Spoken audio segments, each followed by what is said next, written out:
அந்த சட்டங்களை சடங்குகளை பின்பற்றி நிக்காக செய்வார்கள். ஆனால் ஒரு முஸ்லீமுக்கு அவன் இப்படித்தான் நிக்காக செய்ய வேண்டும், அந்த சபை இப்படித்தான் இருக்க வேண்டும், அந்த சபைகளில் இப்படியெல்லாம் நடந்து கொள்ள வேண்டும் என்கிற ஒழுக்க முறைகள் பெருமானார் காலத்திலிருந்து சொல்லப்பட்டு சுமார் 1400 சில்லறை வருஷமாக இப்படித்தான் அந்த வாழ்க்கை வரை வந்து கொண்டிருக்கிறது.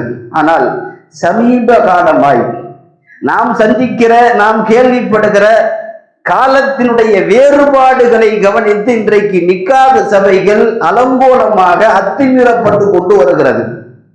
நாம் இங்கே அது குறித்து மாத்திரம் நாம் யோசித்து பார்க்கிறோம்.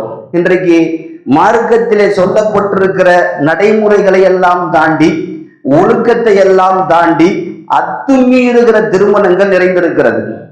திருமண சபைக்குள்ளே நடக்கக்கூடிய காரியத்திற்கும் மார்க்கத்திற்கும் எந்த சம்பந்தமும் இல்லை என்று சொல்லுகிற அளவிற்கு ஒரு முஸ்லீமுடைய நிக்காஹ் இன்றைக்கு மாறி போயிருக்கிறது. பேராபத்து. நிக்காஹ் என்பது ஒரு சுன்னத்து. ஒரு சுன்னத்திற்கு என்ன நன்மையோ அதுதான் அந்த நிக்காஹிற்கு உண்டு. ஒரு சுன்னத்தை செய்வதற்காக கிட்டத்தட்ட 40 ஹராம்களை அந்த சபை சந்திக்க வேண்டியிருக்கிறது.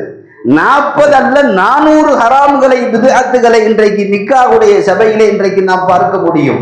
முதலிலே ஒரு நிக்காஹு பரக்கத்தான நிக்காகுவா என்று சொல்வதற்கு பெருமானார் சொன்னார்கள், எந்த நிக்காகுவில் ஆடம்பரம் குறைவாய், செலவினங்கள்